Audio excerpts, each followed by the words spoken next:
to it, hit that fucking like button. You already know. Guys, welcome back to the Joyish Kingdom. I'm Cage, your guide. I will be replacing the little voice in Jai Dread for now, giving you a break from the constant internal monologue that is the human mind. I want to say first, thank you for listening and viewing on whatever platform you're on. If you haven't already, smash that like button, subscribe to the channel, join the kingdom. If you're on Spaces, hit that retweet. You already know, bottom right corner.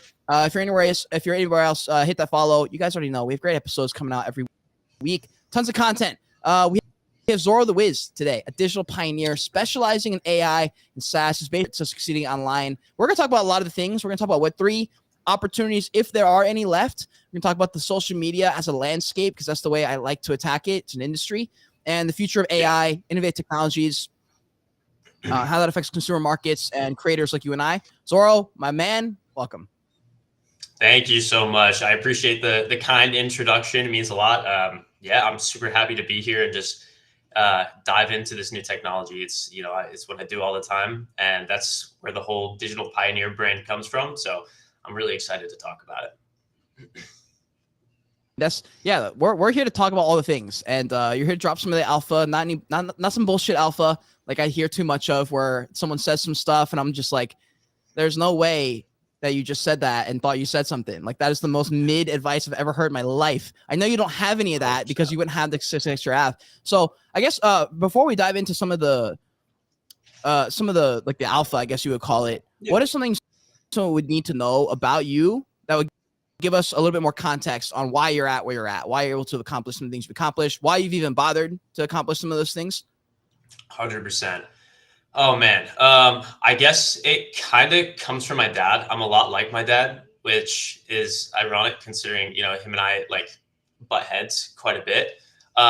In the way that I'm absolutely relentless with my work ethic. It doesn't matter what I'm doing, but I always have to be the best. I used to play soccer. I was a right wing, and I didn't drop out of high school, but I went from high school to doing online homeschooling just so I could focus on my soccer. I was going to be the next Ronaldo, next Messi. I take everything that I do with complete seriousness.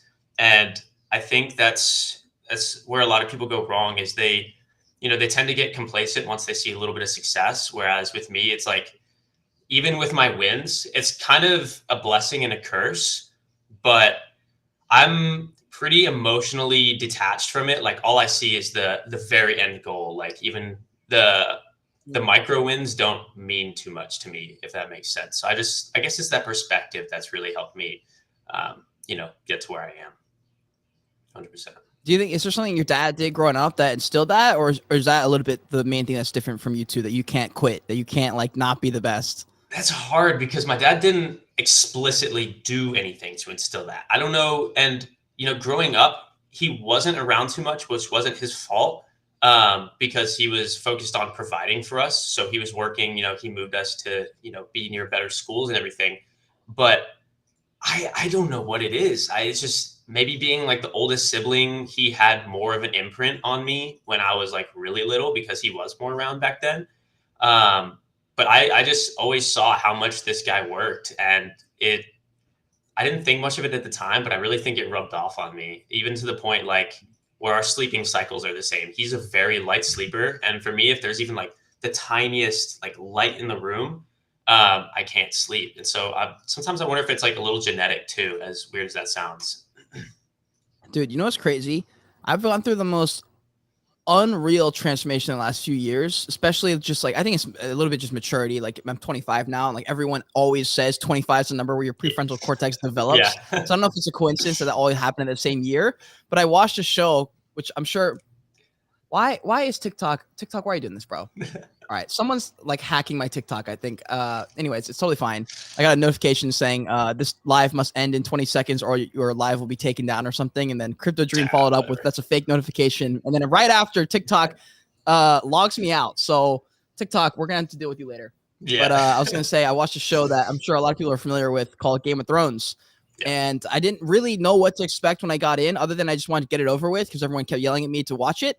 So I watched it. I fell in love with it, obviously, like soon, like just like everybody else does. And I noticed myself focusing on like certain things that I didn't know if that was like the core reason people watched it, which had a lot to do with like legacy, family, blood and things like that. And I was like, damn, at the end of the show, I guess tiny spoiler alert, but not really.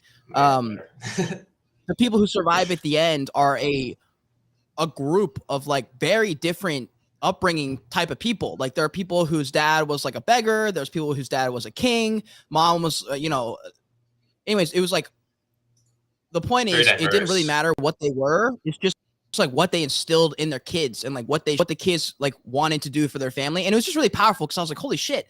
It's like, it's still true. There are current society, just like on a much more weird, I guess, advanced level. I don't know what you would call it. Now it's just become this thing that like people hate, and people like want to get away from family. They want to throw their family into like retirement homes and things like that. And it's very different how the world has kind of become. However, the main point there was the fact that like whatever your parents instill in you is eventually kind of like what comes out as like your superpowers, Yeah, it's really interesting because I'm religious, right? Like I'm Christian, and our pastor at our church, he brought in one of his sons, and they were talking about exactly what you were talking about. Actually, just even though his son is his own separate person, there's so much of him in his son just because those qualities are instilled by a parent.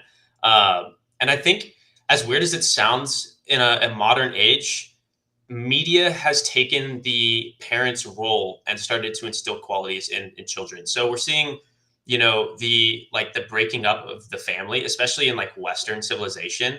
And a lot of kids are getting their values from media rather than from family and older generations. Like they've lost that respect for older generations. And for better or worse, I think a lot of people are getting their values from media. Like, I guess a big motivator for me, as nerdy as this sounds, like is part of the reason I love working out.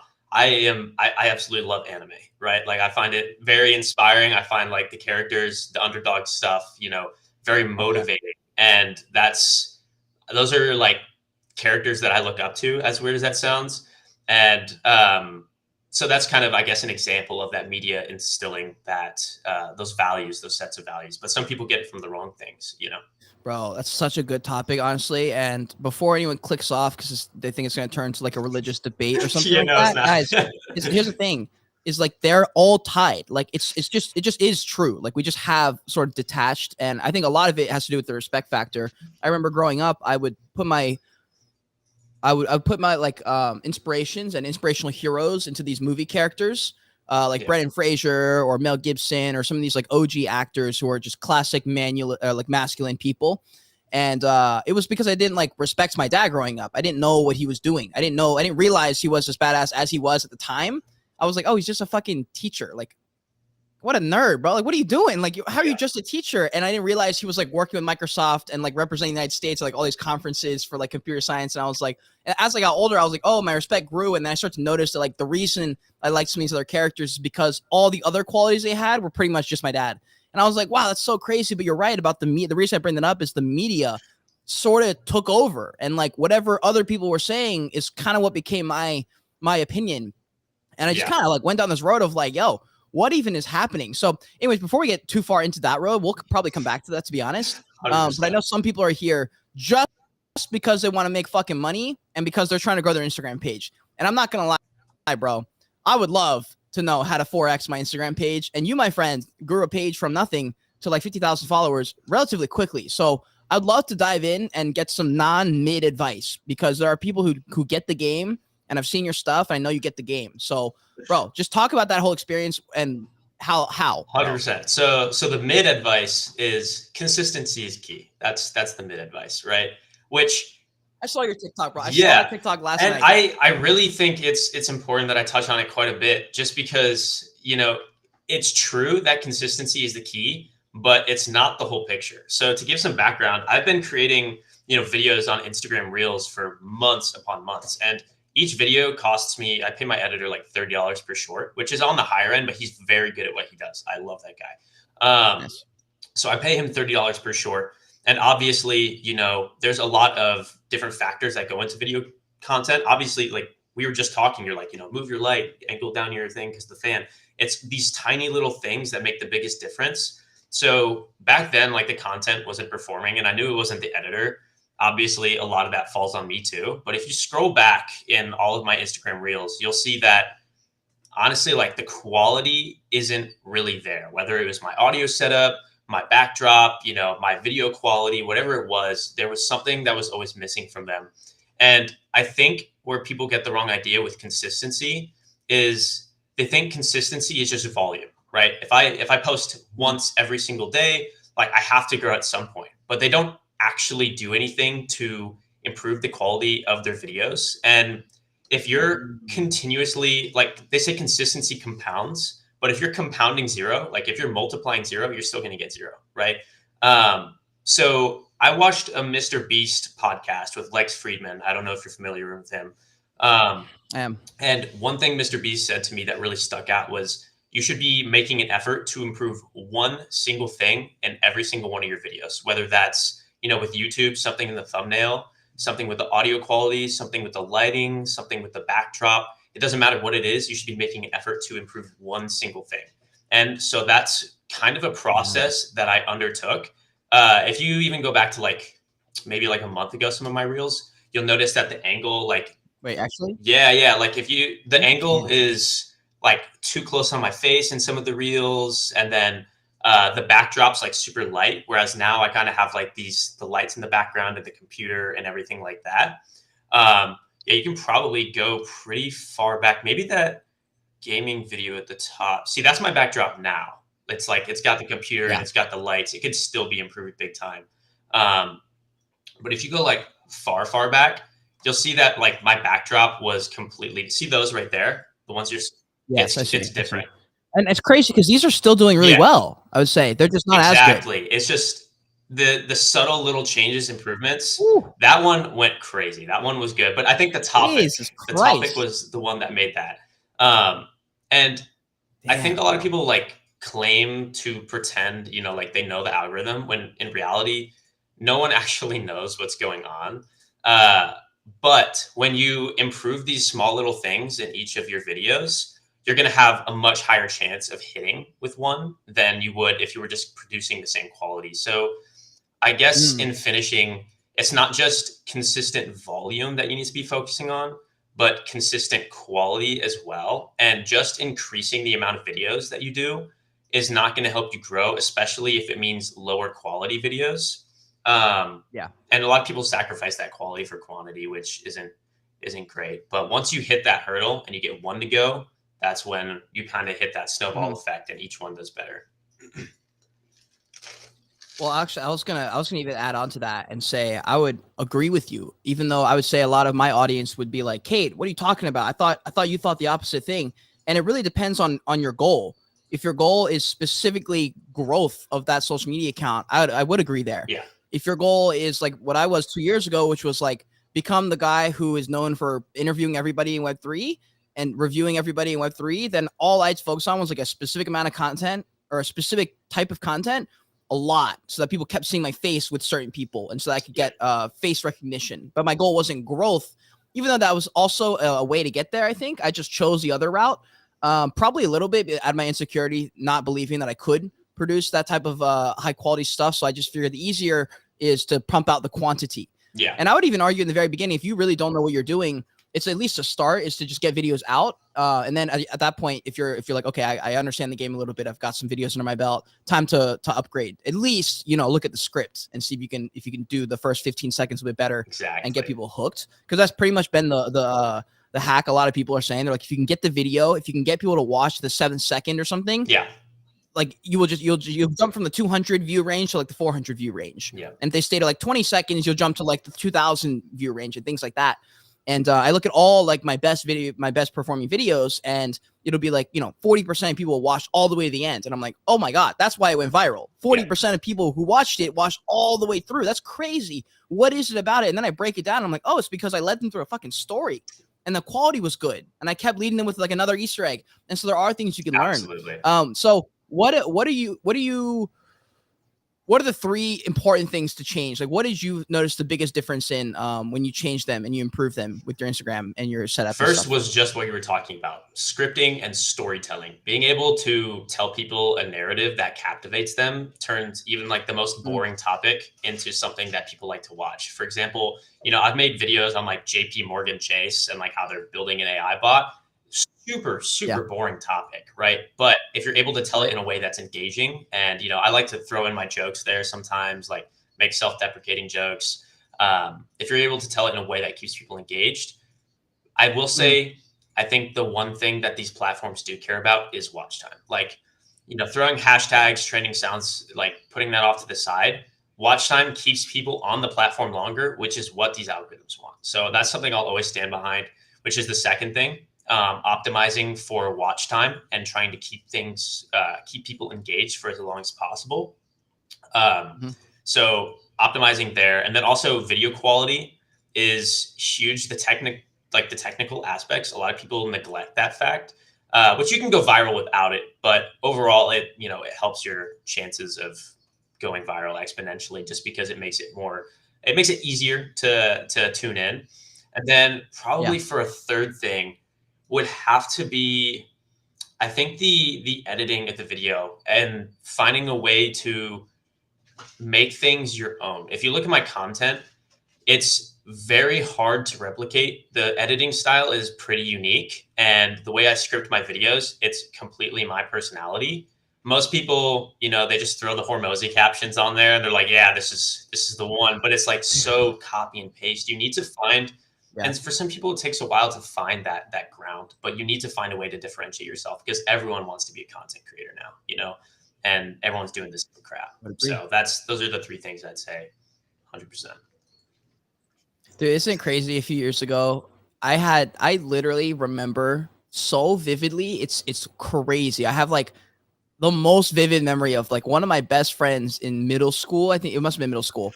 And I was in it was at my old private school back where my dad used to work. So we got free tuition. I didn't really fit in at that school. So he was like one of my only people that I connected with.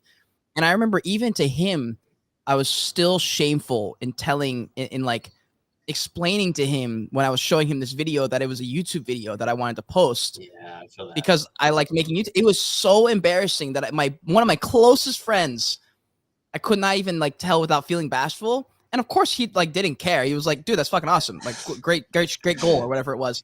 And I remember being like, God damn it, bro. Like this sucks. Why can't this be cool? And then like, boom, a few years later, like gamers are cool now. Karate people are cool now. And I was like, wow, the world changed very quick. It was like, you were a fucking loser if you did karate. Dude, literally 10 years ago.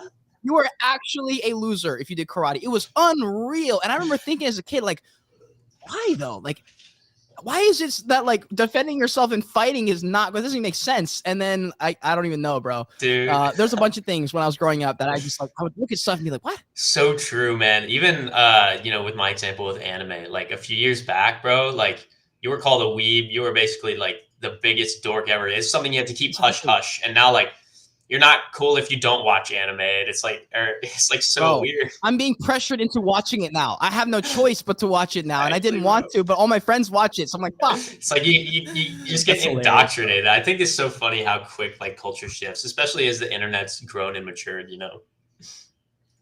Yeah, dude, it's some wild shit. And honestly, speaking of that, we've heard a lot of people pissed about AI. A lot of and honestly, it almost goes into the religious topic as well. There are people on both sides of the fence who are among different religions who are using their platform to talk about the things about AI, the dangers, the possibilities of like, in quotes, depending on your religion, you're like, letting in the devil and like inviting him into your home versus not. When you invite things like artificial intelligence to rapidly grow everything for us, is this a point where we're like, all right, this is definitely the stuff we do not touch? Yeah.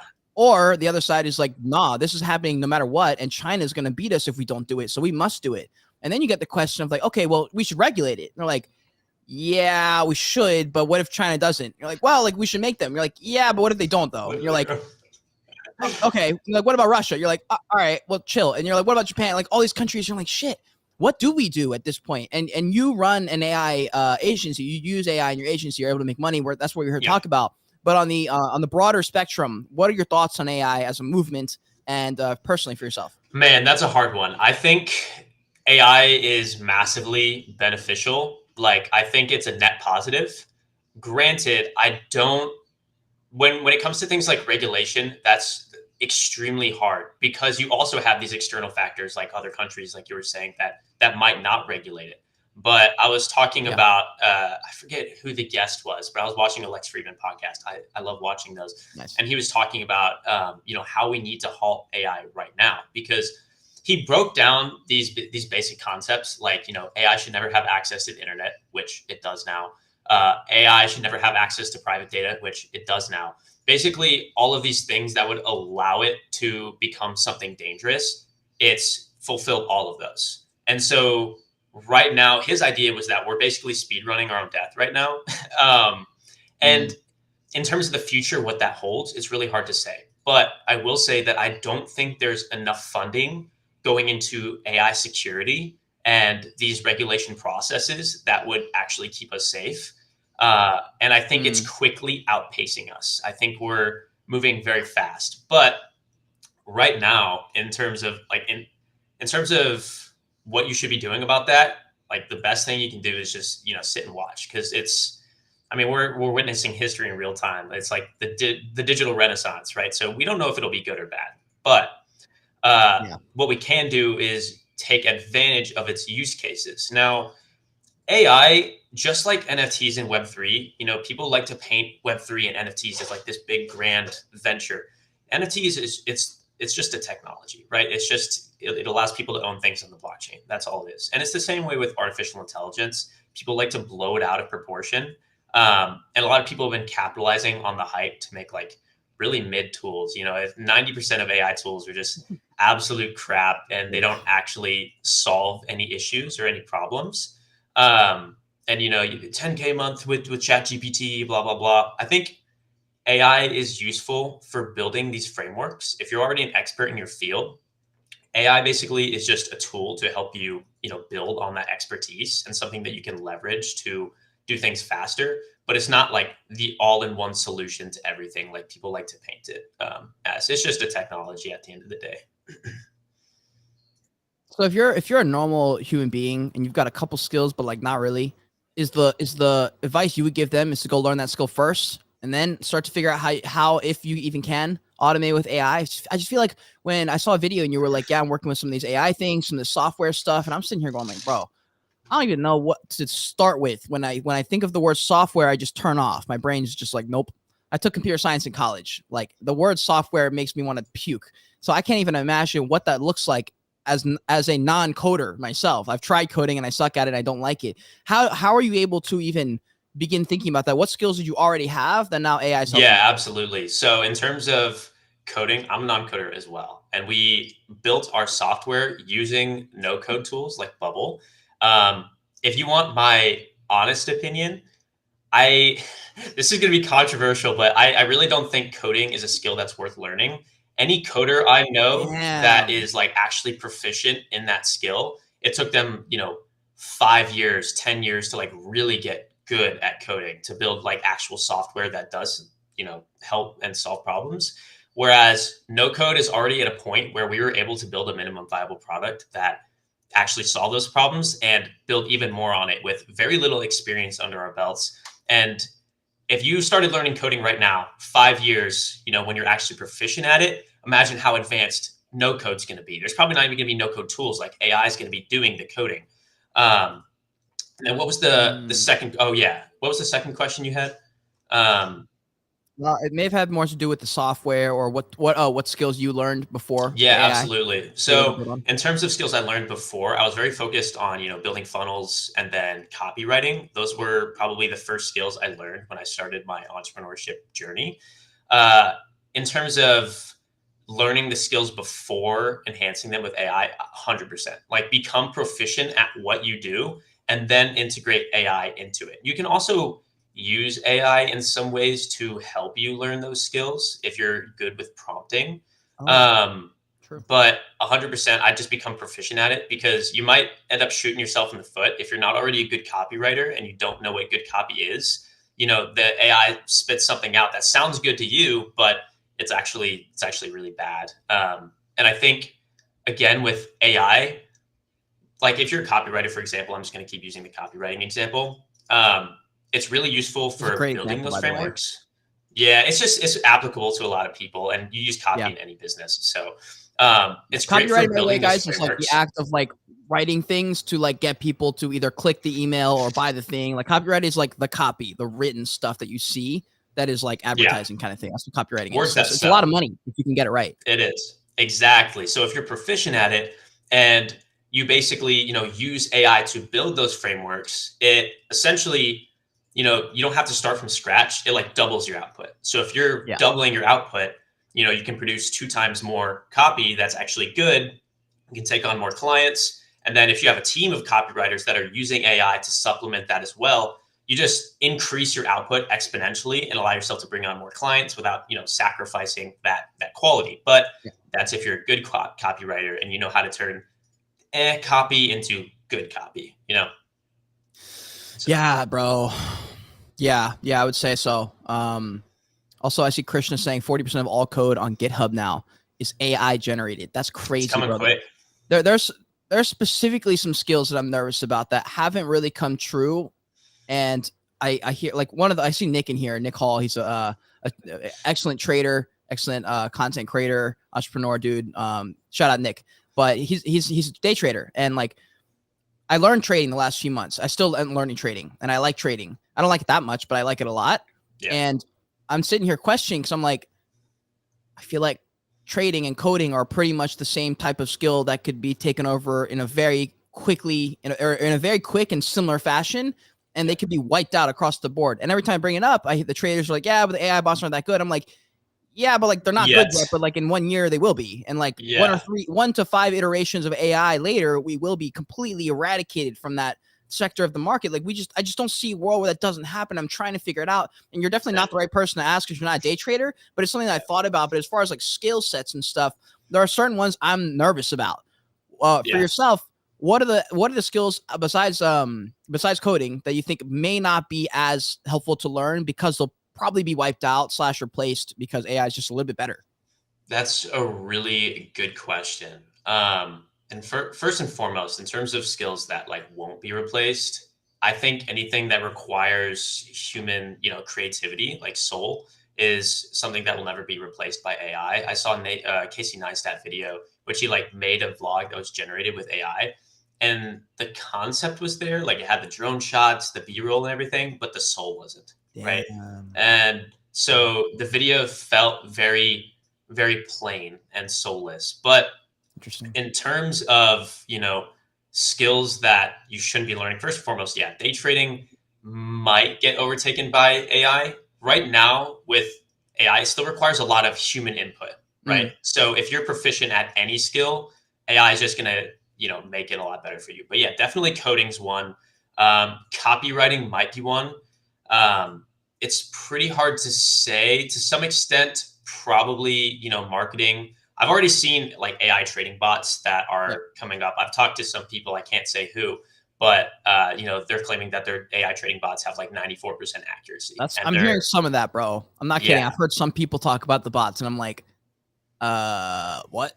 They're good. They're really good. And because AI is just a lot more proficient at taking in data and then recognizing those patterns, and then with its algorithms, with no bias, no like trying to predict the future. It's like, no, bro, this is what it says. This is what it's probably gonna do. No emotion, and it's like it can analyze all of these things that have happened in the past. And it was the same thing with like the Morgan Chase bot that they were building. It basically analyzes all of the market's turns in the past and then makes predictions based on that, which humans can do to some extent, but not at the same speed, not at the same proficiency. And we tend to let emotion get in our way, like, this is a set amount of money, I don't want to lose this. And simply put, AI is just a lot better than us at that. But in terms of, so anything that requires large amounts of data and analyzing that data is gonna 100% get replaced. Anything predictive, a lot of fields in marketing, a lot of fields in healthcare, I think, are going to be replaced as well, especially with like diagnoses. I think we're going to see a lot of AI software come out in the healthcare field that will disrupt it greatly in terms of diagnosing patients with things that other doctors might not be able to spot. Video editing, I think, eventually will be something that is mostly outsourced to AI. Again, it still has that like creative component, but AI is very good at least, understanding what makes a good video. So if you have the creator there and the soul from the Yeah, creator, AI could still technically create something that is pretty decent. And I think we're going to start seeing like AI influencers too, as weird as it sounds. So many of these really. people, yeah, there's this one girl, I forget her name, but she basically turned herself into like an AI girlfriend for men. And this lady made $70,000 in a week, just from like a Telegram bot. So I was like, Zoro bot by chance, Zoro AI boyfriend, like just straight from herself. And Bro, it's there's, really weird, dude. It's really there's weird. no way. People are down bad, bro. People are down Dude, bad. I'm not surprised, bro. It's I don't like saying this, but like, bro, I'm just not impressed. I'm not very impressed. I'm not saying like I'm so above, but I'm just not that impressed with the caliber of individual that I'm seeing on a daily basis outside.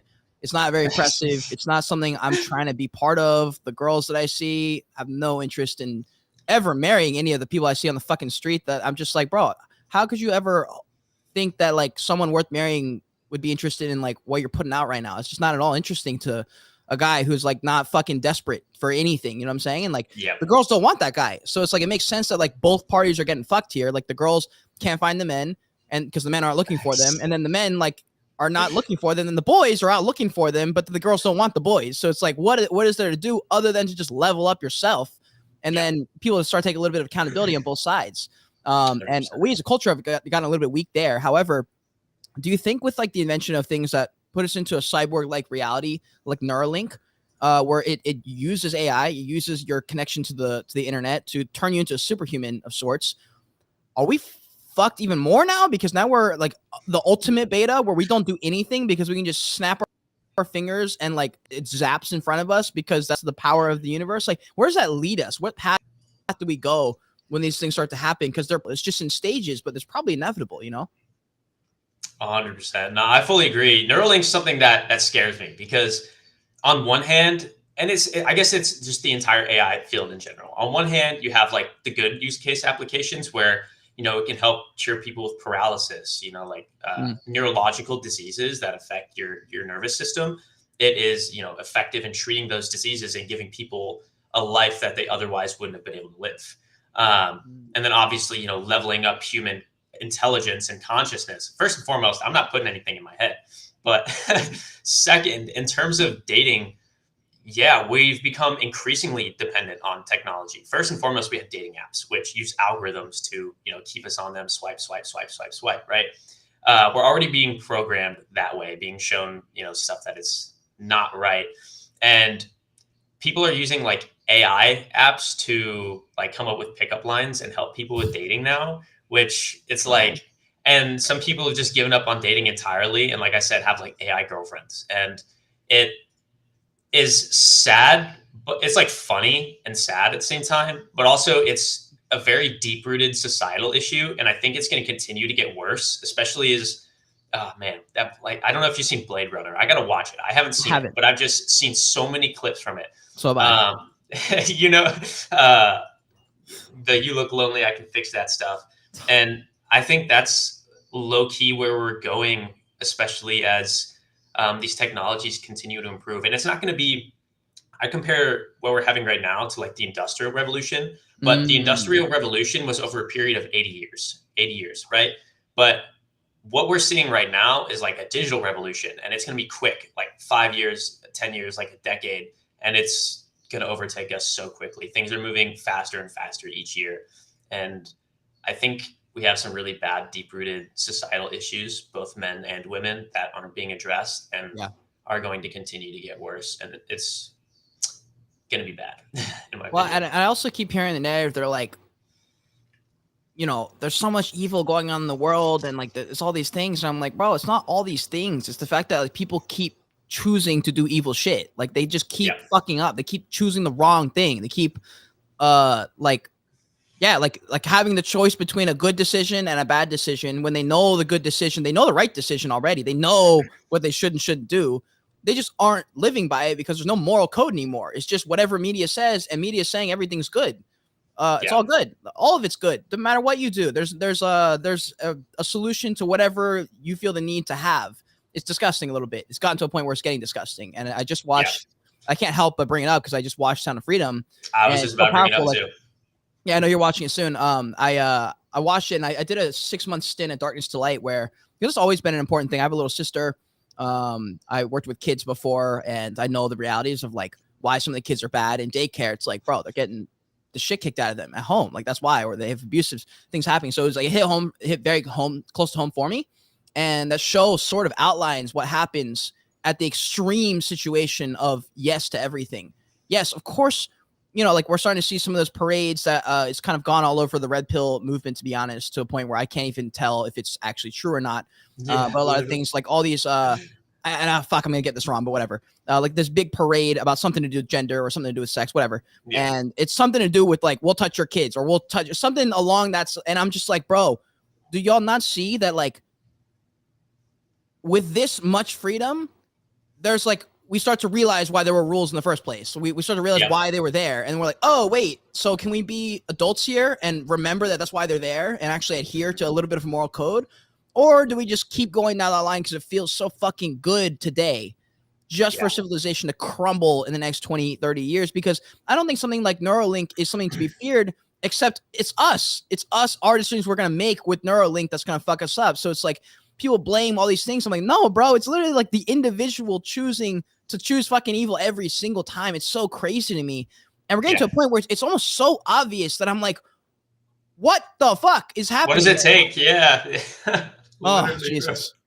Oh my gosh. No, that's so true. And I think with a lot of these extremist values, both on the like the red pill side and on the other side as well, for first and foremost, a lot of people go way too far on the red pill side of Agreed. like, it's just like fuck women, or I don't know if I'm allowed to say that, but like it's just, too far on that side. And then on the other side, you have them trying to indoctrinate these values on kids with like gender and gender identity. And it's like becoming an obsession, but everything is about going after the kids, the next generation. And I think it's going to have very adverse effects on America as a country. I mean, America itself is already in steep decline, right? Our government's in shambles, completely corrupt. Like our leading mass doesn't have, any power or anything. Yeah. And our currency is going down, down, down. We've become very sexually like devious. I'm trying to like perverted. I think those are some of the markers of like the downfall of all great civilizations. You look at Rome and they got complacent. Their economy started to, decline. They were in government turmoil. They were very sexually immoral. It's when societal masses like lose these values that the country starts to decline and get weak. And it's a normal cycle. It's going to happen, a million times in the future. But I think we're witnessing it in real time, which is really interesting.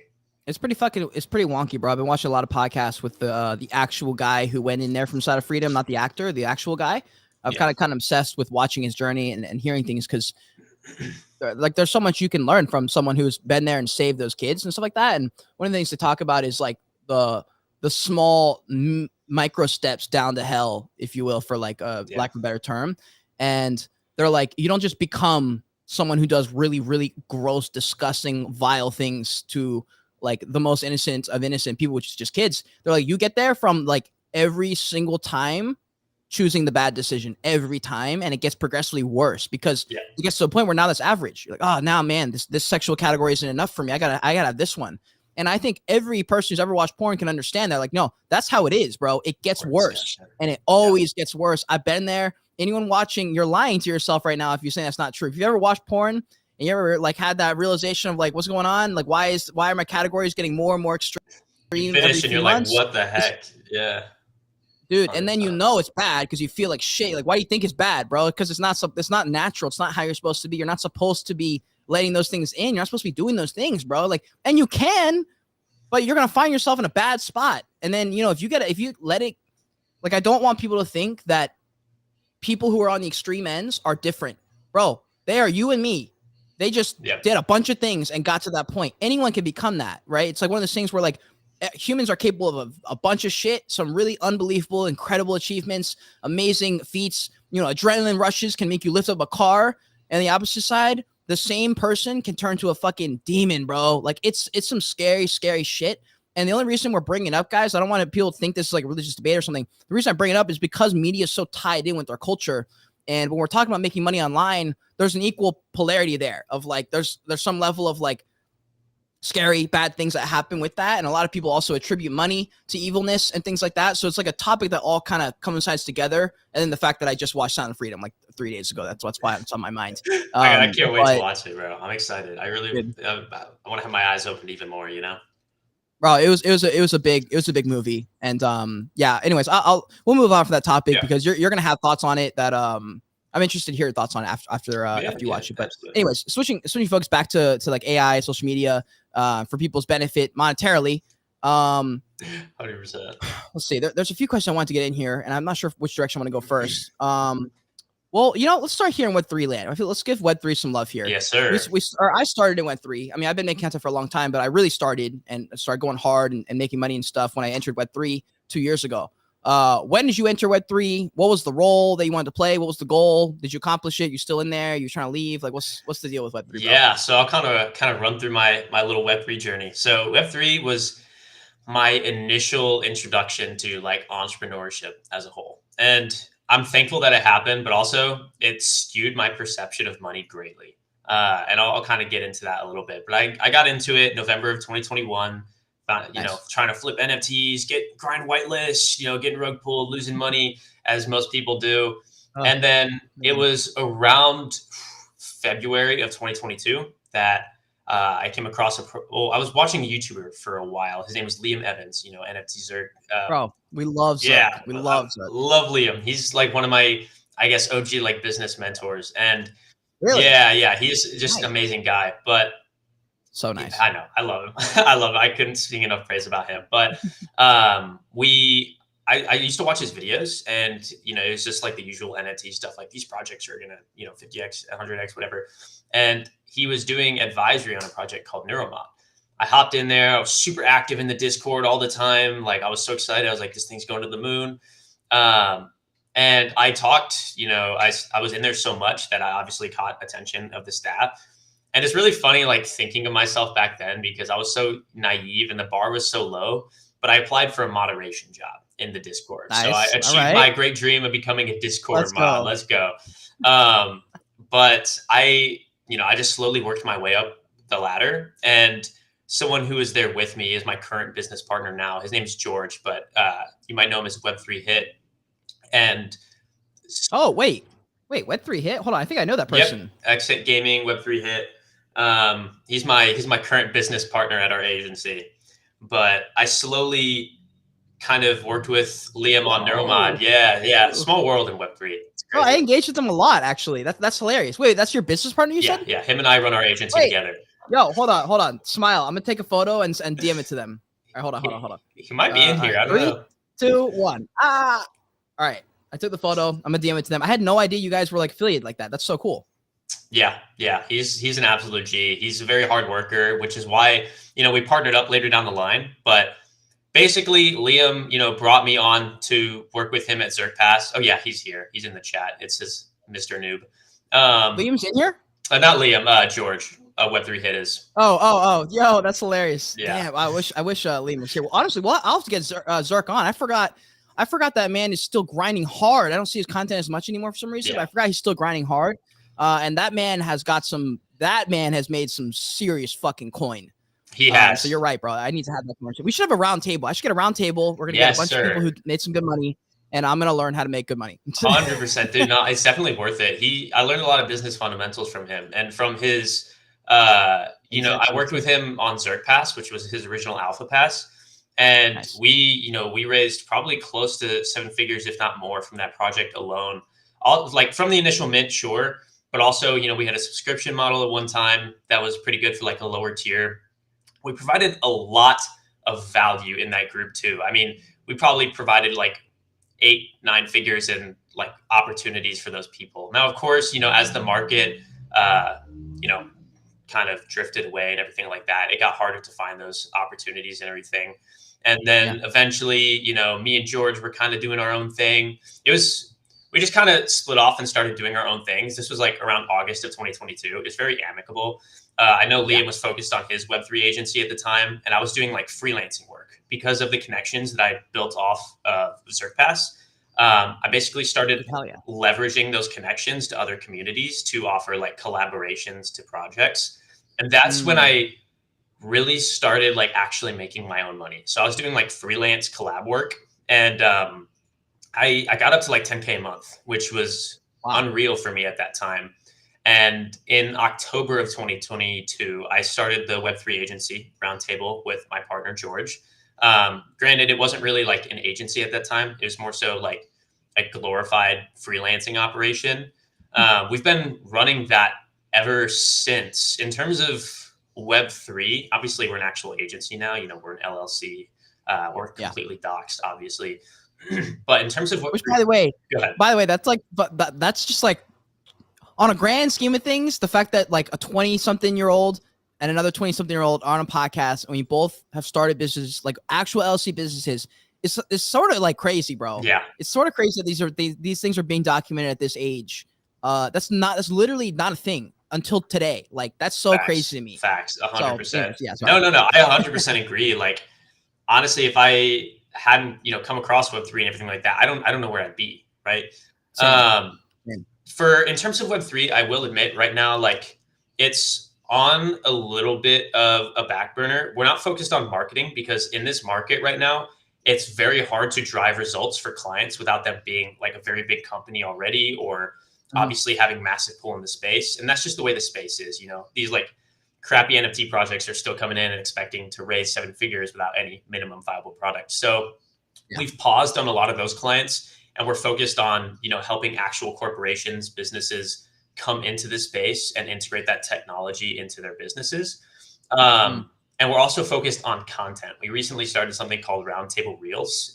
Obviously, my experience making content is very beneficial to a lot of these bigger Web3 corporations that aren't taking advantage of, video content in Web3. So that's more so our main focus. That's where we can drive results right now with the market being down bad.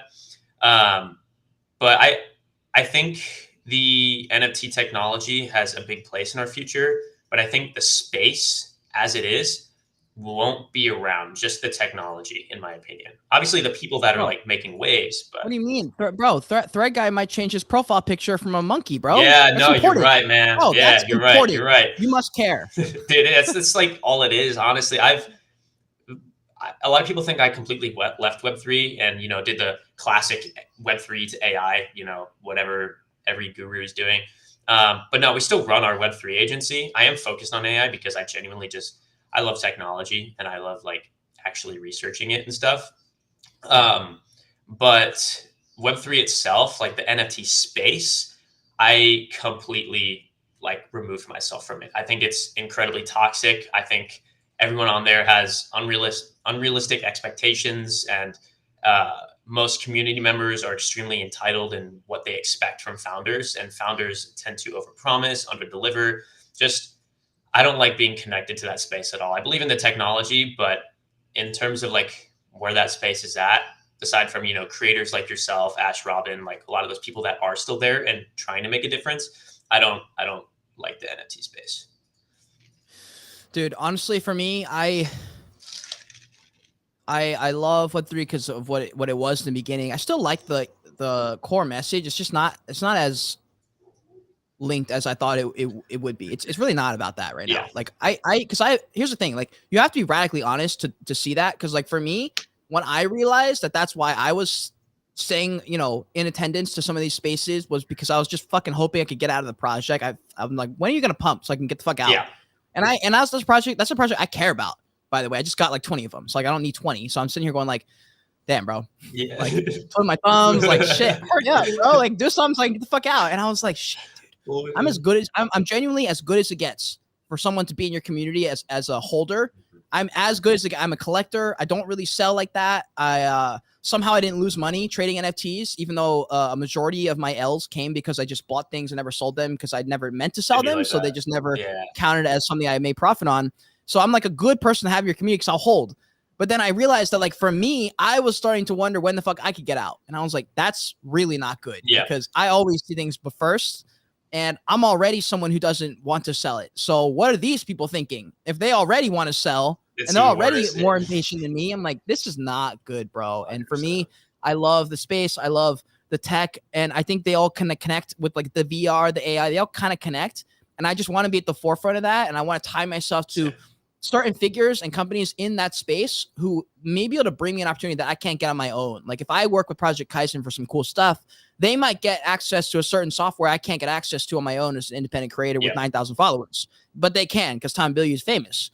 And so I'm like, that's something that's an opportunity for me. And I saw that relatively early. And I think it was a subconscious belief that I had, was that like the Web3 space was cool, but there's something about it that doesn't seem quite stable. And something seems a little bit radical about it. What if I just made damn sure that I connected with the right people, the ones that matter and that were like stapled, fucking had deep roots into the ground, like Crypto Wendy, some of these OG people, Giancarlo, who are like relatively good people to know in the space. They might have cool opportunities. They're cool people. I can learn from them. But as far as everybody else, maybe not. And so like that was my strategy with Web3 content, was like make as much as I can with as many cool people that I respect, so I can be a person that is like that, I guess. And that was sort of where I was left in Web3. Yeah. And then when everyone left, and then like the attention kind of disappeared, and then people don't really want the content anymore, I'm at a tough spot. And like that's, I feel like, you know, we jumped into the classic, you know, Web3 to AI boat. But it's like, bro, what do you want us to do? Like y'all literally don't watch the Web3 content. So like, I don't know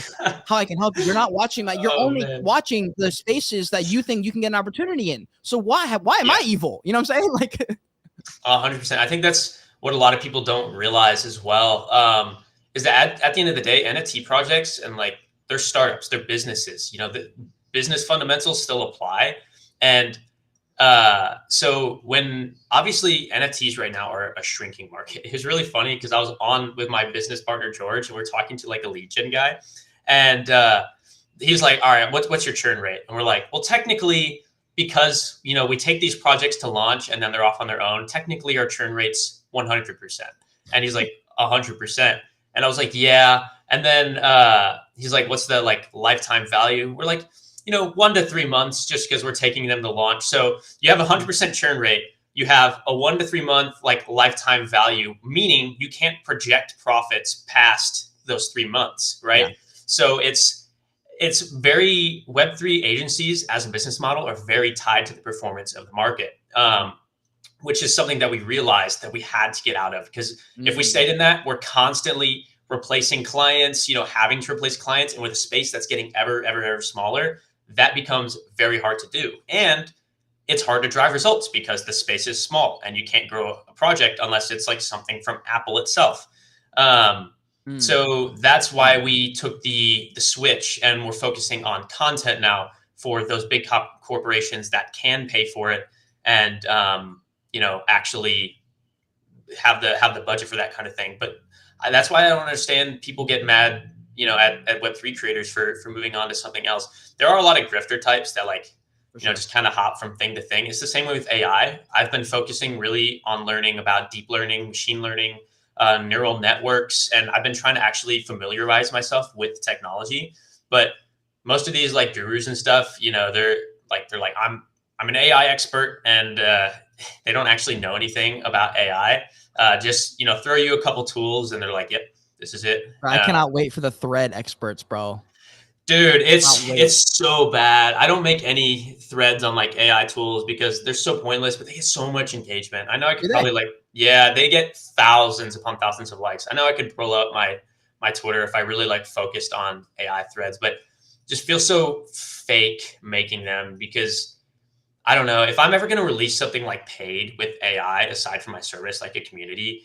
I want there to be actual tangible value, and I want to teach people about the technology, you know, what makes it up, like the neural networks and the deep learning, like I was just talking about.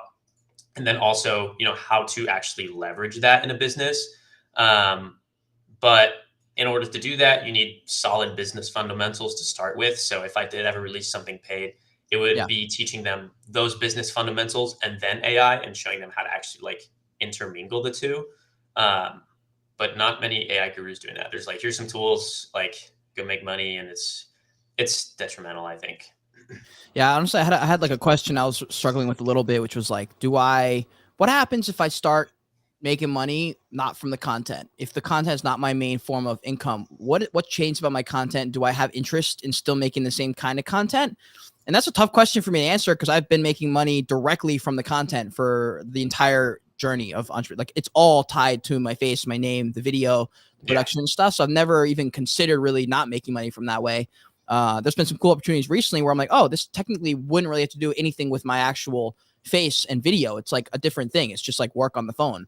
And I was like, that's interesting. What happens if I start making $10,000 a month just from that? Do I even, and I know for a fact, I like doing the podcast will stay because I like talking to people and it's fun. And the streams I like to do because it gives you a chance to say whatever you want and it's your own platform. Why would I not want to do that? Right. I feel like that would just grow as I have more and more freedom, but everything else, I'm like, shit, I got a question to ask myself. If that's true, then like maybe I need to rethink, even though that's not a reality yet, maybe I need to rethink how I think about content here. If that's like, especially in Web3 where I'm like, okay, there's like relatively almost 0% ROI now from making Web3 content other than just maintaining your stature, I guess, on Twitter. There's like really no benefit anymore, which is largely why I stopped interviewing people, a lot of people in Web3, because I'm like, bro, there's nothing you can say that's going to surprise me. I've already heard everything. Like I remember listening to the Bored Ape Yacht Club podcast with Nelk, and I'm like, bro, I did not learn one thing. And there's not one thing that those Bored Ape Yacht Club founders said that I haven't already heard from a founder with a project with 100 ETH in volume. There's just no difference, bro. They just dropped at the right time and got really fucking lucky. And they got a bunch of celebrities on board. There's nothing else to their story. That's just what happened. So like there's certain things with that where I'm like, man, that's some mid advice. And it just got me thinking about the whole world of content and why we're all doing it. It's all to make money. I just didn't think about like what happens if you make that money. Then like, do you still want to talk? Is it still like genuine? Is that the reason that you're not making more money because you're making content from like the wrong route? You know, like what are your thoughts on that?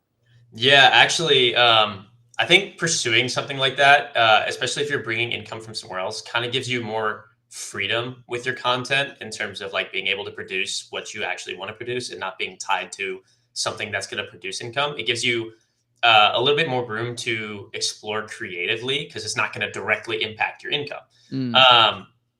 Granted, in terms of like, I kind of forgot the second question because I spaced out. I was just wondering like your thoughts on like making content versus making money from it. If I stop making money from the content, do I still want to make the same stuff? Is it a good route if it's kind of money stemmed, you know? Yeah, that depends greatly on you, honestly. Like as a creator, it depends on what you actually enjoy making because obviously the whole point of making content, like you said, is to make money. But I don't know, I lose a lot of money on my content. So do I. But it's expensive. Bro, I lose money on all of it. Like I lose money making clothes. I lost money. Like I lose money all the fucking time. I just like doing content. Exactly. Like, it's a more interesting life than not. Like I'd rather do this and lose money than work a job I hate and not having to do with content. I still would pick this. That's what I'm saying. And I think content, especially if you really want to produce something of substance from it, is a very, very long-term game. Very long-term. Like, my Instagram right now is at like 58K or 60K or something like that. But I want to see that. I want to see that in 1 million. And thing is, I wasn't able to capitalize on my Instagram like when it really blew up initially because I didn't have a funnel in place to any of my services or any info products or anything. But I still think it's worth building that audience because it opens so many doors for you, whether I'm connected with a bunch of AI guys that are doing some cool stuff right now. And it just kind of gives you that in. I'm talking to, I can't say who, but I'm talking to someone really, really big in the, finance space. And I'm going to Scottsdale in August to potentially, just like hit a workout with him and stuff. And it just opens those doors for you. So I think content 100% like has that infinite ROI of giving you social authority. So if you're running a service, you have that social proof. You're an influencer, right? Right. And then also the connections that it gives you, which any connection, like one connection, could completely change your life. So I think the expense. Yeah, by the way, guys, that's like a huge reason I do content. I've connected with some of the coolest people on earth, I swear, from content. They just saw a random video on LinkedIn or something like that. Bro, I connected with someone very deep in the music industry that I'm hoping to do some stuff with soon. And he's very killing it in the music industry. And I'm like, he just watched my NFT videos a few months ago, Yep. and he just like reached out to me on Instagram. I'm like, bro, this dude is famous. Why are you hitting me up? Oh, I watched your YouTube video. What? Why? Exactly, I don't know. bro. I like your glasses. I'm like, whoa, bro. And that dude has brought me opportunities that are just not possible without that kind of connection. And that's what's possible. Those videos weren't getting more than 1,000 views. Yeah. That's what people forget, is like there are opportunities still, even if you don't have 1 million followers, you can still find someone, and someone might pick something out that they like about you. And then you start a group or something like that. Yes, exactly. So I 100% think content, like, keep doing it, even if you're making income from somewhere else. Because there have been, like you said, so many people that have come to me, like people I look up to. I when I first got into the space, or when I was first learning about money, these people were so much higher than I was, and now they're hitting me up and they're like, yo, you're doing really good on content, like good job on social media, or like, yo, I saw you pop up on my Instagram feed, you're killing it. Like people that I would never imagine would ever like hit me up or talk to me, and it's provided me those ins. So to answer your question, yeah, 100%, I think content's still worth exploring. Yeah, actually, Janix in here, he said, that's actually the funniest thing ever. So Janix, Someone just died out there, dang. dude, this is what happens when you live right in the city. There's just like a road right below me, and so things just happen, bro. Well, one time I was interviewing someone, and some guy, like, there's an alley right there, and like that alley's famous for people just yelling shit at all times of the day and night. And I just hear he's just like, hey, like he just comes by every few weeks. He's like, hey. That's so funny. And he just fucking sits like a bird. I'm like, bro, shut up. Oh, literally, bro. But anyways, man. I see Jack saying you just turn to Philip if you make money from somewhere else and you like making content. Maybe. But I do, like, genuinely, Janice, I love making content. It's like #1 priority. Like, that's why I make money, because I want to make better videos. Philip loves the Web3 space, but he doesn't love content the way I do. Because if he did, he would be on TikTok. Yeah. I mean, quite honest, bro. He would be on TikTok if he loved content like I do. He's just busy. I get it. I'm not trying to work a job where it takes all my time away. I'm trying to work a job that gives me money so I can do what I want to do with the content side. But the connections part is worth it in and of itself, in my opinion. If you have something to offer, if you find yourself in a position where you fill a hole and you've created somewhat of a niche for yourself, which I would argue can be done with like 30 minutes of like strategizing. If you can actually clear your mind for a moment and you look at the space, it's consumed enough content. You're like, all right, bro, the answer's inside. You have the answer in here somewhere. You just have to like shine your flashlight on it, and you got to actually focus. And for that, you have to not have your phone. And that's very difficult to do. And I understand that. It's not like you can just do that. It does take a few attempts probably, but you can pick out a point and you can start building in there, and you can slowly start to grow that out. What are your thoughts on this? Like, a lot of people would love to start an agency. I remember when AI first started popping up, AI agency was popping up everywhere left and right. Like, people don't even know what that means. Yeah. So for people who have absolutely no idea what an agency is, what is that like running it? How'd you start that? What is the process of an agency? Yeah, no. An agency is basically, you're a service provider, whether that's you're providing marketing services, or development services. You're basically providing a service for another business that is outsourcing it to you. Now, agencies are a little bit complicated. Starting them in Web3 especially, like, agencies already by themselves are very hard to run, right? Starting one in Web3 where it's already so volatile is even harder. And a lot of people, when AI or Web3 agencies were like the big thing, they're like, yeah, I run a Web3 agency, but they had no business fundamentals. And then they also, didn't have any legal formations. It was just them running it. And I'm like, bro, that's not an agency. You're a glorified freelancer, right? Yeah. Basically, the line between freelancer and agency is that legal formation and like having a team, employees, everything like that. Whereas a freelancer, you're operating as like a sole proprietor, and you might outsource like a VA or something, but you don't have like any official employees and stuff. Mm-hmm. Granted, the line is pretty blurred there nowadays. In terms of building an agency, this is something that I've been working on releasing, but there's a lot that goes into it. So first and foremost, you have like the agency basics, which is your legal formations, your contracts. If you have a team, identifying which team members are good at which tasks and delegating according to that. But then you also have, things like outreach, outbound, reaching out to people and offering your service on social media like Twitter or LinkedIn.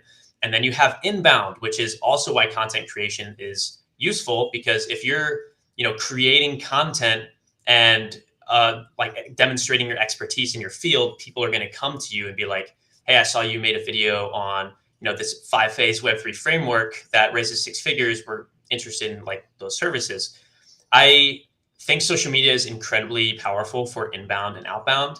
Before I go too far into that, there's also things like, you know, you have to have sales SOPs, which are standard operating procedures. You have to think about sales. You have to think about onboarding a client. You have to think about actually delivering the service. There's so much more that goes into starting an agency than people realize. But as a concept, it's very simple. You're just providing that service. It's just when it comes to operational things and, you know, building those operations around scalability, that's when it gets complex, because you don't want to be scaling your business and then something, you know, a system you built breaks down and all of a sudden, you know, you're running like a chicken with your head cut off, you know, client deadlines aren't being met. It's a very demanding industry and it's easy to get taken advantage of. There are times when it's great and you get clients great results and it's like you're on top of the world. There are other times when you have fallouts with clients and you don't meet KPIs, or and you know, you burn bridges and you don't feel good about yourself. You have to refund money. It's a very arduous process and it's very tedious because there are lots of clients that will treat you like crap until you can like kind of build your status and pick and choose what kind of clients you bring on. Sorry, that was kind of a spill, but I hope that helped a little bit. Yeah, I mean, the goal was to shed light on that because I would agree. The main point I wanted, which you did arrive at, was basically like, yeah, it's not that easy. You don't just start an agency and print money. That's not at all how it works, which is how it sounds for a lot of people, which is why so many people have questions. Like, well, I can just start an agency and make money. You're like, well, No. I mean, yeah, you could also start a business and make money. You could open a restaurant and make money, but it's not exactly just like that. It is difficult. And like I did the sort of glorified freelancer job for like 2 years. Like that's still sort of what I do from like a main source of income. It's basically glorified commission. It's like leveraging your brand, your experience. Like I did 2 years of doing these brutally honest reviews where I would just, for the first few months, I just tore apart projects, bro. Yeah. Like, and it was because it was funny. Like I would just specifically pull out projects that I was like, fuck you guys are a total scam. And I would take the opportunity to like extra dig into them, and people loved it. And then I would review like a Doodles or somebody who was a little bit more legit at that time. And I would be a little bit less brutal, but I would not hold back if I noticed something that was stupid. And that started to catch. And then I was like, all right, well, I don't want to burn every bridge because every project has things they can work on. And I can go 2 ways here. I can either go the extreme route of just burning them alive and probably burning every bridge I get, because I'll be that guy, the negative guy who talks a lot of shit. Do I want to be that, or do I want to like take this an educational route, which is how I generally view things, and like maybe review them in a little bit less angry and like, fuck you guys are scamming people, and more of like, here's something you guys need to focus on instead of this. This is not the way forward. And that was so smart because that pivot turned into a business instantly. It became like, oh wait, can we survive Cade's brutally honest review now that he's not going to tear us a new one, but he'll just tell us what's wrong and what he thinks that we should be doing and things like that. And it turned into this easy filter to like, oh, we should get him to advise, like we should hire him for some consulting and stuff like that. It just led to a bunch of those kind of opportunities. And it was cool because like I see Devin's question, what type of content makes money? Bro, the truth is, whatever content that you can figure out a way to leverage your name to get people to be like, I fuck with that person a lot, we should have him join us. We should pay him for this. We should pay him for that. That, in my experience, that's been a fast-tracked way to make money from content that doesn't require always 1 million followers. What are your thoughts on that, Zoro, for like type of content that makes money? If there's anything specific that comes to mind. Yeah, definitely want to touch on it. Anything makes money. Whether it's, you know, creating, if you're running an e-commerce brand, obviously platforms like TikTok that are super explosive, and that UGC, which is user-generated content, like style of content, makes a lot of money. For example, if you're running like a makeup brand, you're not going to see like videos from, or like ads anymore from the brand themselves, like promoting the palette. You're going to see people who make UGC content, which is user-generated content. And it's just going to be like these little micro influencers, right? It's like, guys, I just got, you know, this X product from Y company. We're going to unbox it. We're going to try it. I really like this product, blah, blah, blah, right? And these companies pay these creators to make that content because they're not big influencers, but they're like real people that are talking about the product, which is much better social proof these days than like trying to put out an ad, you know, like the all new Kylie, blah, blah, blah. And so even if you make the most boring, bland content, you can, if if you make real estate content, like it doesn't matter what it is, you can make money from it. For example, on YouTube, the concept of, I think it's CPMs, right? You make a certain amount of money per 1,000 views. And depending on your niche, you get paid more. So for example, making content on like real estate or finance is going to make you a lot more money per 1,000 views than making content on gaming. And the reasoning for this is the fact that people who are usually watching, real estate content, finance content, are people who are going to take action when they see ads, compared to like gaming content where it might just be like a 13-year-old who's not going to buy that product. So companies will pay more to get featured on those pages, that have a more matured audience that tends to have a higher, lifetime value.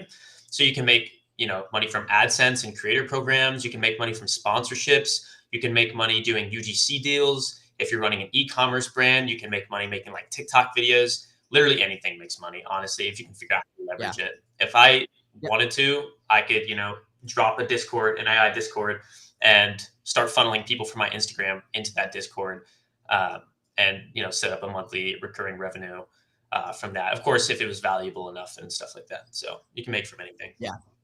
Yeah, and I was gonna say, I'm glad you brought those other streams of income up, because that's true. There are many types of income that can come through your door, and I've had the reason I talk so much about content and making money online is because I've made money from like all the ways without all the followers. So I feel like I can talk about it from the experience.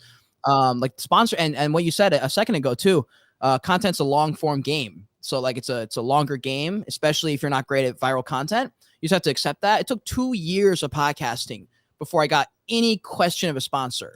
And I got lucky because I'm in an industry that pays very well. So I had a sponsor that paid very well.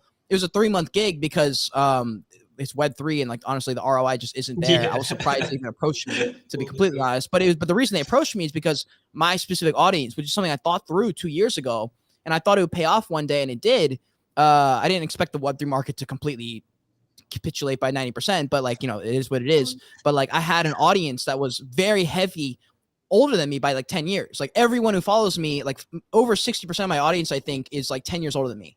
Like a significant amount. There's like 20% of my audience or something, like 15 to 20% who's like 50s. Wow. And I was like, interesting. So I have an older audience because I made a certain type of content. So when I was able to pitch them, I was like, hey, by the way, you have this type of audience. I have a totally different kind of audience in your industry. And that was like one of the selling points that I had, which worked, and it still works with a lot of when I do these brutally honest reviews. Back in the day, I don't do as many as I used to, but when they would approach me, they're like, why should I go with you when I could just pay X person? I'm like, well, it's a different kind of return you're going to get. I think you're going to get a different caliber of person in your Discord when they join, because only a certain kind of caliber of person watch my stuff. They're just not willing to sit through an educational review if they're not this kind of person. And that was something to think about, is like, that's not something that's technically talked about in content, but it is something that's worth noting for people who don't know how to make content, and so there's a variety of ways. And if you're willing to sort of walk straight into that fire and make it happen, you'll be surprised at what can just sort of form, and like the conclusion you can make if you're making a lot of content. You have it front of mind, top of funnel to make something happen. Your brain will start to, like, your brain is a literal problem solver. It will solve the problem if you're thinking about it and asking the questions. And that's for sure the way. How have you been able to, if you've been able to, like, can you talk a little bit about linking like a social media post, an account? Like, I think the question they have is like, okay, I make good content, maybe I'm getting some views, but like, what's the thing I sell that actually makes the money? Like, how do you make the money from the actual content for yourself? There's multiple ways, but there's also a way of like linking to business. Do you have like a funnel set in place? Is there something that you can that you think would help people who are sort of getting into that game? Yeah, 100%. Having a funnel set in place is a big one. And I guess it really depends on what your goals are. So from a very simple standpoint, in your content at the end, you have a CTA, which is a call to action. Now there's lots of different ways, you can set this up. It could be like, follow me for more, which they follow you, they get more of your content. And eventually, once they become more familiarized with you, they visit your landing page. Like if you're a fitness content creator, they keep seeing your stuff. They visit that landing page, and then, that's when they can like book a call with you for coaching and see those services, etc. Do those do well? They do 100%. Landing pages, I've got a pretty good framework that I can potentially share as well that converts pretty decently in terms of getting booked calls. So I might have to drop that, actually. Yeah, might have to. Yeah, no, 100%. I'm more than willing. I'll show you guys like some of our own web pages and stuff that do good. Yeah, if you want to send me a link, by the way, and Sure. you can in the bottom here, you can in the private chat, you can actually shoot me a message. By the way, do you have a hard stop at like 90 minutes or something? Not really. I'm cool to go as long as you want. I probably, like will get off They eventually. But... usually will range at like the 90-minute-ish mark. All right, cool. Cool. But yeah, I just want to know if there was something that you had like immediately at the 90-minute mark. No, I'm all right. I'm all good. Yeah, shoot me that message. I'll pull it up. Cool. Let me send you guys. Let me find. By the way, guys, this podcast is brought to you guys by the Joy Kingdom. It truly is. You can pick up the NFTs out on OpenSea. All the links are down below in the description. You can also follow Zoro. For sure, you should. And his link is down below in the description. It'll take you to his website. All his socials are there at the top. Just click. There's like TikTok, Instagram, all those things are there. So follow him there. But if you guys want to jump in and grab these clothes, damn it, I was supposed to take this down yesterday. All right, this actually, I've said this 3 times now, but this is actually the final day. This will literally be taken down after this podcast, not even at the end of the day. This is actually the last hour. These are available. The jacket, the raincoat, this is like a lighter jacket so sick, for like dude. rain and windbreaker. This is an actual hoodie. It's all the logo. It's the Joyish Kingdom logo that I drew myself. It's got a big Joyish Kingdom like actual logo, like the one on, hold on. Your time. There's also sweatpants. It's all the same design, but on the back is the actual logo. These are fire, by the way. I've spent thousands of dollars. I've lost about 90% more than I've made putting together the clothes. And honestly, the only reason that is because I made the clothes so that I could wear it. And then I was like, okay, well, I could also sell this. But the goal was not to sell it. The goal was so I could wear my own clothes. So I made sure that it was the best. So I just want to put it out there. It's not YouTube quality stuff. I spent a lot of money to make sure this is good stuff because I don't wear anything that's not Joy H. I'm wearing the shirt right now. Joyish Kingdom. Anyways, yes, sir. Let's go. Back to the podcast. All righty. Let me go ahead and open something up so I can kind of break this down for you guys a little bit. You also might be able to share your screen, actually. Yeah, I can. You may be able to do it on your own. Let me see. Right in the middle. Okay, cool. Yeah, that'd be sick, actually. You see it? Yes, sir. All right. When you pull it up, it will pop up, and I will enable it. All right, cool. On my side. There it is. Let me know when you guys can see it. There it is. All right. Are you able to see both tabs by chance or no? Let's see. Oh, I can actually switch tabs. I'll switch tabs. There might be a way to do this. Hold on. There might be a way to do this. Okay. Let me just fly through all of them. No. I'll switch it up. I can always just change tab. It's all good. Well, it's possible that we can. You know what? It might be if you here say something. I'm gonna turn off your camera. I don't know if it'll turn off your mic though. I'm gonna turn both of our cameras off. See if it works. Zoro, say something. Okay, damn. There's no way to do that. Okay, well, all right. 1 second. Let me bring you back. All right, cool. Oh wait. I see both of them. That's all right. Damn. Okay. Well, which one do you want me to pull up then? I can toggle one on and off in between. So which one do you want me to? I'll do the Google Doc first. All right. Alrighty. So, can you guys see this Google Doc? Okay, cool, perfect. So this is the landing page framework, and it's pretty simple, but basically it's built off of the AIDA principle, which is attention, interest, desire, and action. And then it takes the prospect through an entire journey. But first, I'm going to kind of, break down what the landing page would consist of. So first and foremost, you have your headline, which is your bold claim, achieving X result in Y amount of time. So for us, our Web3 marketing, that was, generate 6 figures in 90 days. That was our bold claim. And then after that, you have your subheading, which is a risk reversal / guarantee. You kind of handle objections there. So the headline said, generate 6 figures in 90 days using our 5-phase Web3 marketing framework. And then the subheading was, or you don't pay. Or you don't pay is a phenomenal risk reversal / guarantee because, if they're like, oh, these guys it just shows that you're good at what you're doing. If you're pretty much guaranteeing that people are going to get their money back. After that, You have your VSL, which is your video sales letter. Have an entirely separate framework for that. And then under that, you have your call to action, which is like your book a call, book a free consultation, et cetera, et cetera. Under that, you have like client / partner logos. So this is like your first little bit of social proof. You just have like some client logos. So for example, it might say like Premint, Decentraland, whatever your client / partners are. Under that, you have your pain points. So are you struggling with X, X, and X? Or you could do something like 3 things where most NFT projects go wrong with achieving this result, et cetera, et cetera. You're just kind of like pushing on those pain points. And the reasoning for that is to make them problem aware, right? Obviously, they want to sell out. So why are they having a hard time, growing on social media? That's when you press on those pain points. Then you have a why choose you. So this is where you can highlight your expertise and show how good you are, explain why you're different from other Web3 agencies. For us, you know, one big thing was like, we're 100% doxed. Other agencies completely anonymous. We have our own in-house team. Other agencies, they outsource to Fiverr, stuff like that. Yep. Under that, you have social proof. You have your things like testimonials. They can be videos or images. Video testimonials, guys, are infinitely higher ROI than images or text will ever be. Ooh, Get video testimonials if you can. If you can, like, wait, go wow. ahead. What's that? I was gonna say I didn't even think that or even contemplate that distinction, that a video testimony might be that much more powerful. You're right though, because Champ, I don't know if you probably do know Champ, but I had Champ on a few months ago, and that dude is on a fucking mission to change the world or something. Yes. And man, yeah, he talks about that a little bit, and or not he talks about it. He posts about it, and he posts the video testimonials, and they are powerful, bro. When he puts them together, especially in a high quality edit, to like hype something up or like join his group or whatever. Yeah. Pretty fucking compelling. Videos, if you're able to put together that storytelling that we were talking about with content earlier, videos are such high ROI. It's crazy if you can do them right.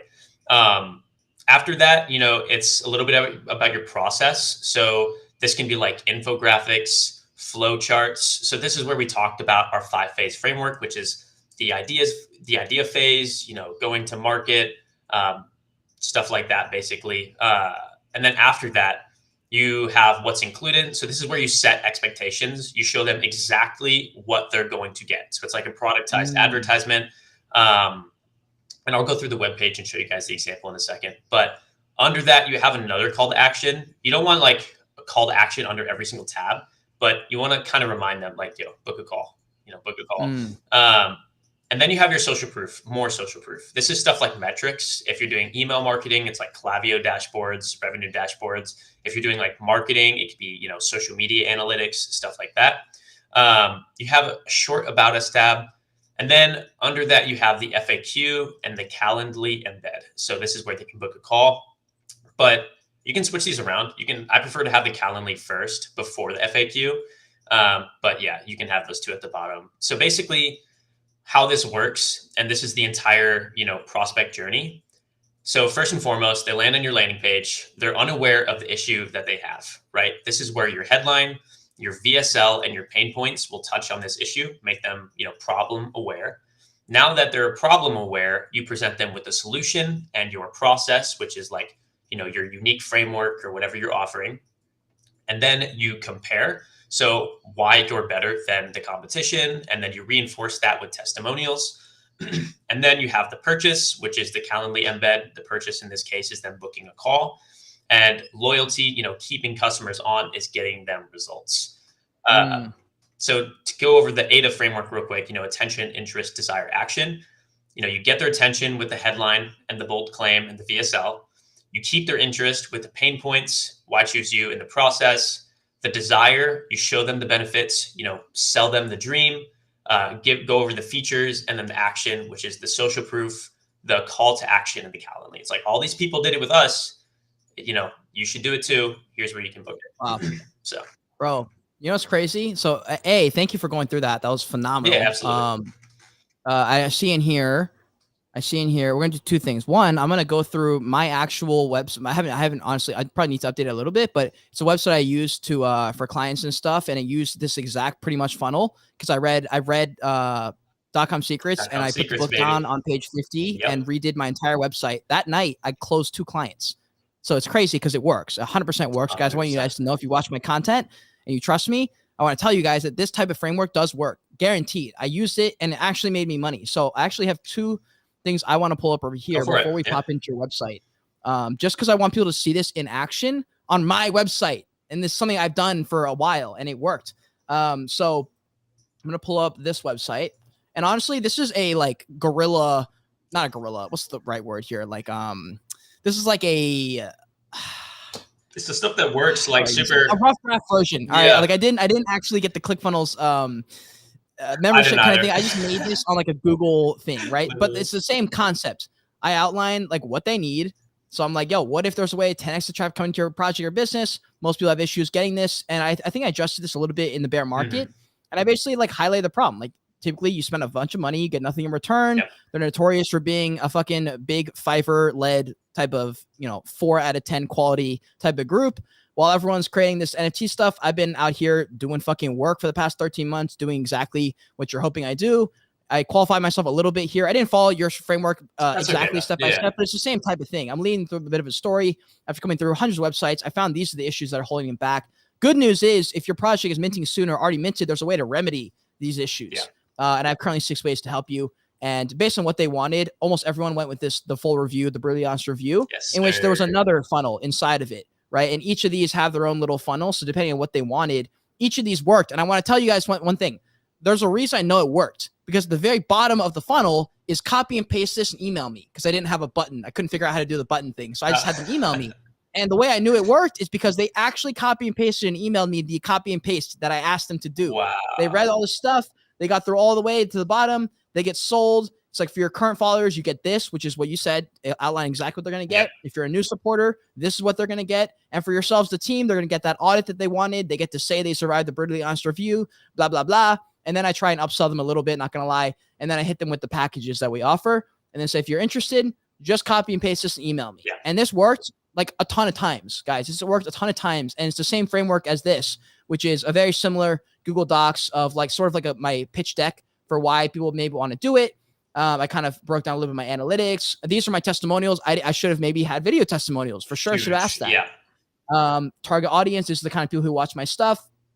And then I like to play devil's advocate. So I usually will try and throw in a couple arguments against. I think that process is pretty compelling for the average person. Like I saw Frank do that. Yeah. It kind of, yeah. Like Frank did that when he rolled out a bunch of announcements about DGods. He started to hit up a bunch of things that, what about this? What about that? And he would answer them because he thought of it before. And that gives you a certain level of confidence. Yeah. And then all the rest of the things that had some add-ons and things like that. But I just want you guys to know, as we go through that, like that's not a conceptual thing. That is a thing that works, and it works for sure. And I'm telling you guys, I'm not lying to you.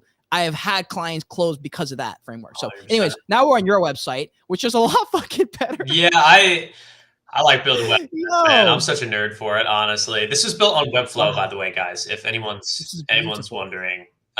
Bro, so walk us through a little bit of the website and just drop some alpha, bro. Because most people do not have a website like this, and most people are not making money online. You got all the things. 100%. Yeah. So you have your bold claim. Oh, wait, hold on. Go ahead. Wait, you actually, this is my screen. Do you want to share your screen and pull it up then? Sure. Yeah. Let me stop sharing here. It might be easier. And then let me share this tab right here.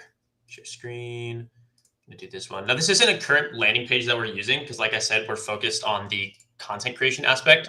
But this is a landing page that worked very, very well for us.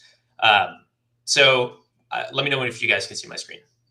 We can see it. And Krishna, and this man building my brand, bro, hit him up. His link is down below. Just type in Zoro the Wiz on any social media. You'll also find him. Me, bro. DM him, bro. Yeah, get some work done, bro. Go for it, man. Yeah, absolutely. So first and foremost, you have this up here. Super simple.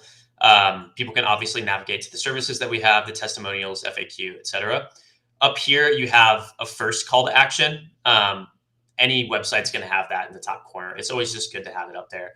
But right here, it says generate 6 figures in 90 days with our Web3 marketing solutions, or you don't pay. So this is that bold claim right there. And then this is the risk reversal. Very important for social proof. Right under it, we're not going to watch it because it's like 6 minutes long, but I can drop the link later. This is our VSL. And I'm not going to drop it on here because I'm keeping the sauce a little secret on that. But I have an entire VSL framework that I use to kind of hit those pain points and basically, convert them into customers, obviously. And then right under that, you have the book a free consultation. I got to change the color on that actually. But, you have your second call to action. Scroll down, you have the trusted partners tab right here. That's big. I feel like that's really big. It is. It's important. And some of it's like, other agencies that we've worked alongside. Some of it's projects we've started. Like Gapley's a development agency. Red Rex is another agency. Demons Me is a project we were messing around with and working on. So just a bunch of like, what about people who haven't? Like, what would you say to someone who's like, shit, I only got 2 or 3. Like, what do I do in that case? That's perfectly fine. Honestly, just finding a way to position that. So like, you don't have to have a giant scroller right here, right? Like it can, even if it's only 2 or 3, you can find a way to, position those to take up a good portion of the web page. or it's just something that you kind of skip altogether. Like, I understand that a lot of people aren't going to have that social proof, and that's perfectly fine. One thing I want to touch on before I continue as well is if you're thinking of like starting a service-based business and you don't have experience, you should be trying to work for free for people who do have that experience. I worked for free under Liam for the longest time. I mean, I was paid in whitelist spots, so I was still making bank, but I wasn't like on a payroll. You should be trying to find these experts in your field and offering your work for free in exchange for experience so you can get proficient at it. And then also that's very good social proof for you. You know, I worked for this influencer or this company, and then you can put it on there. So yeah, just finding a way to, you know, fit whatever you do have on the page is great, or just, you know, skipping out on it entirely. It's not going to kill you. It'd be good to have this, but it's not going to kill you. Right here, you have why 99% of NFT projects fail. And this is just a little bit of copy I added under it. I said, it's not because of the market, because that's like a common objection that I get. So first and foremost, there's no go-to-market approach, or ICP, which is your ideal customer profile.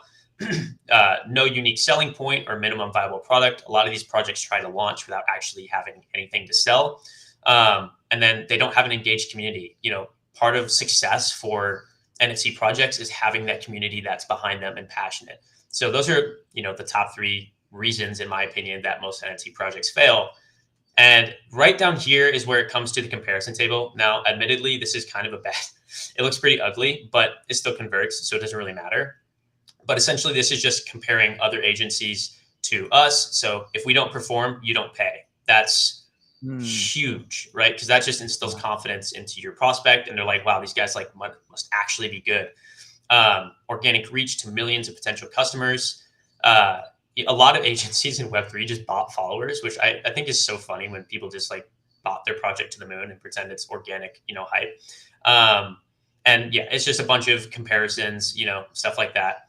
Right down here is a little bit of KPIs. So for Demons and me, you know, this is just like Twitter analytics, over 100, you know, K profile visits, over 7,000 organic followers in like literally the first 2 weeks that we leveraged from our network. Now, these guys ultimately decided like not to continue building a project because the market was just so bad. But these are results that we got for them. Moving on, we worked with Tokyo 2923 as well. Their project went absolutely crazy, but you know, we weren't working with them too long. But still, it's very good social proof. Underneath that, this is where you have your process. So I said our optimized process, the 5-phase framework. So there's phase 1, which is onboarding. Phase 2, go-to-market approach. Phase 3, hype and anticipation. Phase 4, scarcity and FOMO. And then phase 5, which is launch. Super basic overview of that, right? This is a bit of that productized, you know, advertisement, just kind of telling them what that 5-phase process encompasses. So, you know, marketing and social media positioning, strategic advisory and consultancy, and then community building and retention plan. It's kind of touching on those pain points. So I talked about how, you know, a lot of projects don't have dedicated community. That's why we have a community building and retention plan, strategic advisory and consultancy, marketing and social media positioning, all of that stuff. Right under it, you see our next call to action, book a free consultation, right? Moving down, you have some testimonials. You know, we worked with Warriors of Ankh. This was before we started our agency. We're still working as freelancers, but you can still use that for experience. Obviously, ask the person before, you know, you just use them on your page. But yeah, you can still use that. You know, we've got Matt on here. I'm sure you guys are familiar with Matt. We've got tons of different testimonials right there. Now, right down here is something new that I added to the page. This isn't in the framework. I just threw it on there because I wanted to see how it looked. But this is our roundtable reels. This I just added like a couple days ago, so it's not really anything important. But right down here, you have the team, super basic scroller. Like, it's not really anything too crazy, just a little bit of social proof, you know, showing that you're doxxed. And then you have the call to action. The Calendly embed's a little bit messed up, but it doesn't really matter when people are just trying to book a call. Like, they don't care. They just book you right there. Underneath that, you have frequently asked questions. Super easy, super simple. And then, you know, just like your bottom stuff. That's basically it. Damn, bro. Yo, thank you for running through that. Yeah, absolutely. Guys, if you're trying to like learn that shit, I'm telling you, and you want to work with him or do something there. Check out. So in the link in the description, if you just click on that Zoro, whatever it's, I have Zoro *link. And that link will take you here. You can find all his socials here. So be sure to hit him with a follow. And he's got a bunch of things that are free that you can get. Just hop in. I would highly encourage you guys to get involved. Like, I think you have Discord, right? So you have like all the things. Yeah. So if you want to get involved, you can. Real quick, Krishna, in terms of like what I used to build the I'm Zoro website, I used a website called card.co, card with 2 R's. So CARRD.co. So. Wait, how do you spell it? Sorry, say one more time. Okay, CARRD.co. CARROD, you said? Not just D. So card, but with 2 R's. Got it. And then .co. Oh, all right. I just typed it into the chat. Super cheap. It's like for your own custom domain and like full functionality, it's like $20 a year. So it's really cheap. Okay, is that right though? Yeah. That should be good. Let me go ahead and double check it. But yeah, it's fine. Right on, bro. I will be hopping off of yours pretty soon because I got to work out. Yeah, I was gonna say I was gonna wrap it up. That was fucking phenomenal, bro. Yeah, no problem, man. Oh yeah, he's got it. Yeah, dude. Honestly, yeah, we're about to wrap this up. I want to hit you with a couple of rapid Q&A, and we'll sure. We'll fucking wrap this up, bro. Let's fucking get it. Sounds all right, dude. Good, bro. Fuck. There's a few here I want to ask. Do you have any conspiracies that you think might be kind of true, but maybe the world's not ready to hear this kind of truth type of thing? Oh man, yeah, a lot of them would get me canceled. Probably on a pretty bad level, but is the Earth flat? That one's a hard one for me. I don't think the Earth is flat. I do 100% believe that there are aliens out there, which is ironic considering, obviously I'm a Christian, but I believe God created the universe and I believe he created other life. But so I do believe in aliens. Oh man, I do believe that this isn't really I appreciate you, Nick. It's not really a conspiracy, but I know that there are, in terms of, what we're presented on the media and what we're told, there are people at the very top that are pulling strings 100%. And they're not the people that you see that are political leaders. There are people that are richer than any, billionaire that you see on your screen behind the scenes. Like anyone can make themselves disappear if they had that kind of money. And those are the types of people that, are really manipulating things in the world. I think, behind big companies like BlackRock and all these financial institutions. Yeah, I think there's people behind a lot of that stuff. True. All right. 2 questions left. Do you have a way you unwind? Do you unwind? Is that a thing? Unwinding isn't really a thing for me. My brain's always going, but on Sundays I try to pull away from work completely, and I'll usually play Minecraft like my girlfriend's doing right behind me. And I'll just watch anime, but otherwise it's very hard for me to unwind. True. Right on, bro. All right. I was gonna end it on like a deeper thing, but like honestly, bro, we got deep. We talked about some true alpha. I feel like there was actually some value dropped in here. So the final question would be none other than like, bro, what is the goated like fast food chain? Like what's the food you're going to so that you can chill on Sunday and watch some anime? Like what's that food, bro? Oh man, for me it's Chipotle. Let's go. Yes, it's just like it's fast food, but it's also like macro friendly. It's decently healthy. If we're going international, dude, I just went to Italy and McDonald's there is like gourmet food, bro. It's crazy. It's so good. Yeah, it's fire. Interesting. It's so fucking good. But otherwise, yeah, Chipotle is the one, and maybe Chick-fil-A after that. I love Chick-fil-A is good. I love Chick-fil-A too, bro. I love Chick-fil-A. Bro, as we close this shit out, did you want to shout out anyone before we pop out of here or not? Yeah, I guess just my business partner. He's the first person that comes to my mind.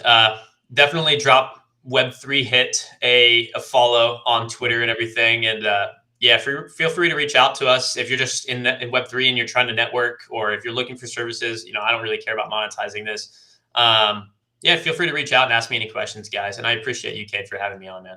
Dude, I appreciate you. We dropped some heat today. I made that intention clear. I was like, well, there will be no mid advice today. We're going to drop some real heat. So I think we did. And so, bro, I want to say thank you for coming on. Again, I'm going to share my screen real quick. Guys, if you want to connect, you should, for sure. This is your call to action. Literally click the link in the description. Find him here. Follow him. Start to learn if this is a topic that you're interested in. The number one piece of advice to go from 0 to 1, is by getting your mindset right. And you get your mindset right by engaging with people who've got the mindset you're looking for and doing the things you want and just hearing them a lot in your head. And you will start to move in that direction. It's the easiest way. If you want to connect with me, hit me up on YouTube, on Twitter, on Instagram, on TikTok. It's all pretty much the same. I think it's just Cade Bergman. Instagram is Cade.Bergman, but they're all the same. If you want to buy my NFTs, type in my name again. We have the access keys. We have the torches. You can connect with us there. Other than that, guys, thank you for being here. Hit that like button if you enjoy the conversation. If you got a bunch of value, then fuck yeah, hit that retweet, hit the button, subscribe for more content. I'm a content machine. It's what we do. Find us on all platforms. Until next time, continue on your joy age, continue to learn, and be grateful you're alive watching this video. Peace. And hold on.